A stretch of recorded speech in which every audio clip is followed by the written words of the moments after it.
से युद्ध को लेकर सरकार का बड़ा ऐलान। हवाई हमलों से कैसे बचे, आ गई गाइडलाइन। युद्ध का सायरन बजते ही क्या करें, आ गया अपडेट। और इस हमले की साजिश रचने वालों को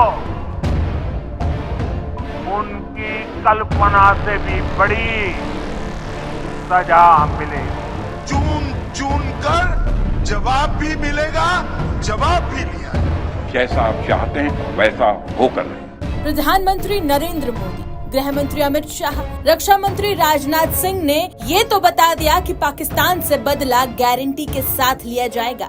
इन चेतावनियों से ही ये समझ में आ गया है कि भारत पाकिस्तान को सबक सिखाने के लिए कैसे मन बना चुका है। भारत की तीनों सेनाएं पूरी तरह से तैयार है, तो वहीं भारत के ताबड़तोड़ एक्शन से पूरे पाकिस्तान में खलबली मच गई है। जो सवाल इस समय भारतीयों के मन में चल रहा है, वही सवाल पाकिस्तानियों को भी बहुत डरा रहा है।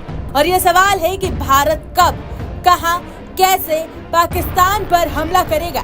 जिस तरह से भारतीय सेना अपनी तैयारियों को मुकम्मल करके बैठी है, उससे पाकिस्तानी खौफ में है। भारतीय सेना ने भी हमले का एक ऐसा ब्लूप्रिंट तैयार कर लिया है, जिसके बारे में तभी पता चलेगा जब भारतीय सेना पाकिस्तान पर हमला कर देगी। आइए आपको बताते हैं कि भारत सरकार क्या क्या गाइडलाइन जारी कर चुकी है, जिससे कि हवाई हमले से बचा जा सके। भारत में 54 साल बाद वॉर सायरन बजेंगे तो लोगों को क्या ट्रेनिंग दी जाएगी। वॉर सायरन के वक्त ब्लैकआउट क्यों होता है, सब एक एक कर जानते हैं। बता दें कि गृह मंत्रालय ने कई राज्यों को 7 मई को सिविल डिफेंस से जुड़ी मॉक ड्रिल करने के निर्देश दिए हैं, जिसमें हवाई हमले की चेतावनी देने वाले सायरन को बजाया जाएगा।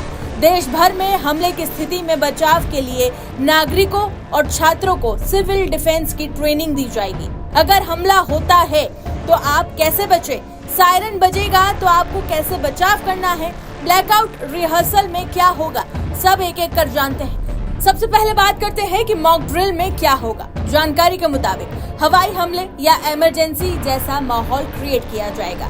चेतावनी देने वाले सायरन बजाए जाएंगे। हवाई हमले होने पर कैसे सायरन बजता है, ये लोगों को जागरूक किया जाएगा।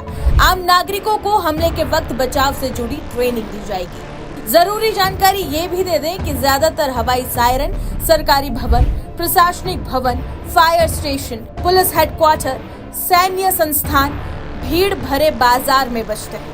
अब जानते हैं कि सायरन बजे तो क्या बचाव करें। तो बता दें कि एयर सायरन बजते ही सुरक्षित जगह छिप जाएं। 5 मिनट के भीतर महफूज जगह में पहुंचे। सायरन बजे तो घबराएं या दहशत ना पैदा करें। खुले मैदानी इलाकों में कहीं ना रुके। घर और सुरक्षित बिल्डिंग में शरण लेना ठीक रहेगा। टीवी, रेडियो और सरकारी अलर्ट पर ध्यान दें।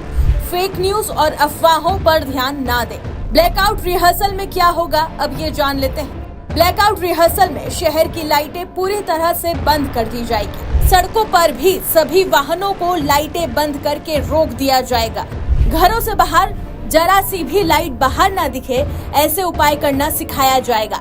बता दें कि इससे पहले युद्ध के समय लोगों के घर की खिड़कियों और रोशनदान को काले कपड़े से बंद करवा दिया गया था, ताकि रात में आबादी वाले क्षेत्रों की रोशनी बाहर ना जाए। इसका उद्देश्य आबादी वाले क्षेत्रों को दुश्मन के हवाई हमले से बचाना होता है। आपको बता दें कि पीएम मोदी तीनों सेनाओं के चीफ से बारीकी के साथ डिटेल ले रहे हैं कि अगर भारत के हमले के बाद पाकिस्तान रिएक्ट करता है तो क्या क्या करना होगा। इससे समझ में आ रहा है कि भारत और पाकिस्तान के बीच जंग मुहाने पर खड़ी है और पाकिस्तान का डर उसके सिर चढ़कर बोल रहा है।